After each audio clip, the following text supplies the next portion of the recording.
छलावा भारतीय लोक कथाओं में वर्णित एक ऐसा अदृश्य प्राणी है जो किसी इंसान को धोखा देने और उसकी जान लेने के लिए भ्रम पैदा करता है। इसकी कहानियां ग्रामीण इलाकों में अधिक प्रचलित हैं। यहां एक काल्पनिक छलावा आधारित कहानी प्रस्तुत है। जंगल का छलावा। गांव के किनारे बसे जंगल के पास एक आदमी रामू अपने परिवार के साथ रहता था। वह रोज जंगल से लकड़ियां काटकर लाता और उन्हें बाजार में बेचता। एक रात रामू को जंगल में देर हो गई। अंधेरा गहराने लगा और सन्नाटा छा गया। रास्ते में उसे लगा जैसे कोई उसका नाम लेकर पुकार रहा है। उसने पीछे मुड़कर देखा लेकिन कोई नहीं था। उसने इसे अनसुना कर दिया और तेज कदमों से चलने लगा। कुछ ही देर बाद उसके सामने एक औरत खड़ी दिखाई दी। औरत सफेद साड़ी में थी, बाल खुले हुए और चेहरा झुका हुआ। रामू ने डरते हुए पूछा, कौन हो तुम? इस वक्त यहां क्या कर रही हो? उसने धीमे स्वर में कहा, मैं रास्ता भटक गई हूं, क्या तुम मेरी मदद करोगे? रामू को कुछ अजीब सा लगा, लेकिन उसने सोचा कि शायद यह सचमुच मदद मांग रही हो। जैसे ही वह उसके पास गया, औरत ने अचानक अपना चेहरा ऊपर उठाया। उसकी आंखें आग जैसी लाल थीं और चेहरा भयानक। रामू का दिल तेजी से धड़कने लगा। वह भागने की कोशिश करने लगा, लेकिन उसके पैर जमीन में जमे से लग रहे थे। तभी उसे अपने दादाजी की एक बात याद आई जो उन्होंने बचपन में कही थी, अगर कभी छलावा तुम्हारे सामने आए तो डरना मत, अपनी आंखें बंद कर भगवान का नाम लो। रामू ने तुरंत अपनी आंखें बंद की और जोर से हनुमान चालीसा पढ़ने लगा। कुछ ही क्षणों में उसे लगा कि उसके आसपास का वातावरण बदलने लगा है। जब उसने आंखें खोली तो वह खुद को गांव के पास खड़ा पाया। जंगल का रास्ता गायब हो चुका था। अगले दिन जब उसने ये बात गांव वालों को बताई तो उन्होंने बताया कि वह जगह छलावे के लिए बदनाम है। रामू ने उस दिन से तय किया कि वह कभी अंधेरा होने से पहले जंगल से वापस आ जाएगा। यह कहानी हमें सिखाती है कि अंधविश्वास और भय को समझदारी और साहस से हराया जा सकता है। जंगल का छलावा। रामू ने तो तय कर लिया था कि वह अंधेरा होने से पहले जंगल से बाहर आ जाएगा, लेकिन उसकी कहानी ने पूरे गांव में हलचल मचा दी। हर कोई यह सोचने लगा कि जंगल में क्या सच में कोई अदृश्य शक्ति है जिसे वे छलावा कहते हैं। गांव के कुछ नौजवानों को रामू की बातों पर यकीन नहीं हुआ। उनमें से एक था सुरेश, जो अपनी बहादुरी के लिए मशहूर था। सुरेश ने ठान लिया कि वह जंगल में जाकर देखेगा कि छलावा असल में है या रामू ने कहानी गढ़ी है। सुरेश ने अपने कुछ दोस्तों के साथ रात के समय जल जाने का फैसला किया। वे सभी हथियार और टॉर्च लेकर निकल पड़े।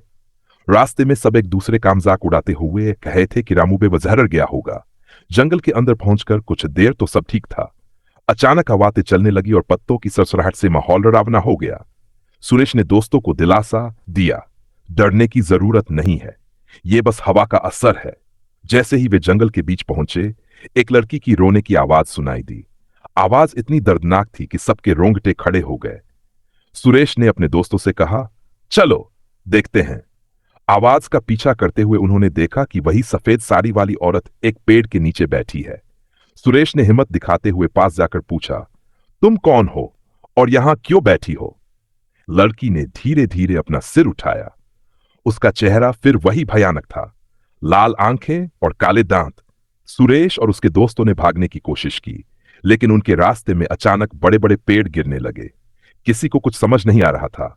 उनके कानों में एक ही आवाज गूंज रही थी, तुम सबने मुझे परेशान किया, अब तुम बच नहीं पाओगे। गांव में हलचल। अगली सुबह सुरेश और उसके दोस्तों में से सिर्फ एक, मोहन, गांव वापस लौटा। वह बुरी तरह डरा हुआ था और कुछ बोल नहीं पा रहा था। जब रामू ने उसे होश में लाने की कोशिश की तो मोहन ने कांपते हुए बताया, छलावा ने सुरेश और बाकी दोस्तों को अपने जाल में फंसा लिया। वो सब गायब हो गए। मुझे बचने का मौका मिला क्योंकि मैंने भगवान का नाम लिया। गांव वालों ने इस घटना के बाद उस जंगल में जाने पर पूरी तरह से रोक लगा दी। रामू और मोहन ने मिलकर गांव में मंदिर बनवाने का सुझाव दिया ताकि ऐसी नकारात्मक शक्तियों से बचा जा सके। छलावे का अंत। कहते हैं उस मंदिर के बनने के बाद जंगल में होने वाली अजीब घटनाएं रुक गई, लेकिन कुछ बूढ़े लोग आज भी कहते हैं कि अंधेरे में जंगल के पास जाने पर अब भी किसी के रोने की आवाज सुनाई देती है। शायद छलावा पूरी तरह खत्म नहीं हुआ, बस शांत हो गया है। यह कहानी हमें सिखाती है कि अनदेखी शक्तियों का सामना करने के लिए केवल साहस ही नहीं बल्कि आस्था और समझदारी भी जरूरी है। गांव में मंदिर के बनने के बाद कुछ समय तक सब शांत रहा। लोग मानने लगे थे कि अब जंगल में कोई अजीब शक्ति नहीं रहेगी। रामू और मोहन भी धीरे धीरे सामान्य हो गए थे, लेकिन एक रात कुछ अजीब हुआ। पुनः जंगल में अंधेरा। एक दिन रात को गांव के कुछ बच्चे जंगल के पास खेल रहे थे।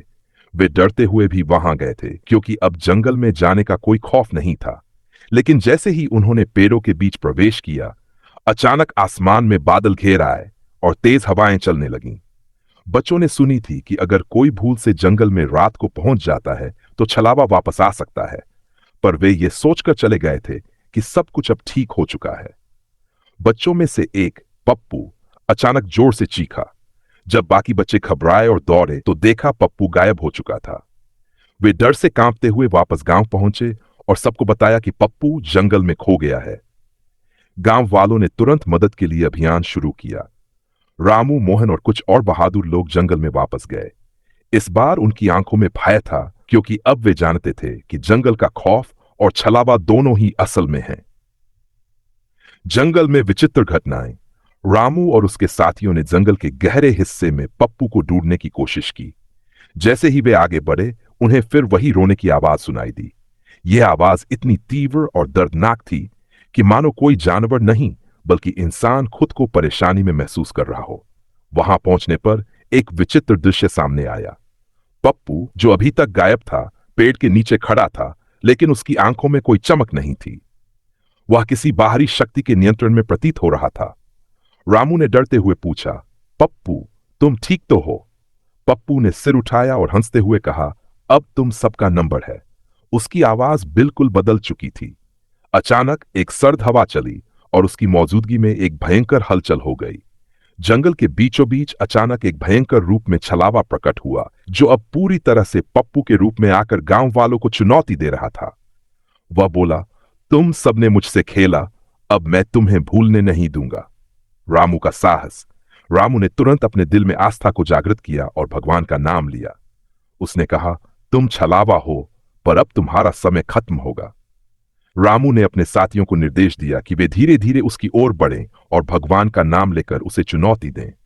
सभी ने एकजुट होकर हनुमान चालीसा का पाठ शुरू किया। धीरे धीरे जंगल में एक अजीब सी शांति फैल गई। छलावा का रूप मुरझाने लगा और वह गुस्से में भस्म हो गया। छलावा का अंत कुछ ही समय बाद छलावा पूरी तरह से नष्ट हो गया और पप्पू सामान्य हो गया। वह कांपते हुए रामू के पास आया और कहा, मैं नहीं जानता था कि वह मुझे अपने जाल में फंसा लेगा। गांव वालों ने रामू और उसके दोस्तों की बहादुरी की सराहना की और यह सुनिश्चित किया कि अब कोई भी उस जंगल की ओर न जाए। मंदिर का महत्व और भी बढ़ गया और लोग वहां पूजा करने जाने लगे, ताकि उस क्षेत्र से नकारात्मक शक्तियां पूरी तरह समाप्त हो जाएं। रामू ने सोचा, इस बार उसने छलावा को हराया है, लेकिन यह याद रखना जरूरी है कि अंधविश्वास और डर का सामना हमेशा साहस और आस्था से करना चाहिए। और इस तरह गांव में शांति लौट आई और जंगल फिर से एक सामान्य जगह बन गया, जहां लोग अब बिना किसी डर के जा सकते थे।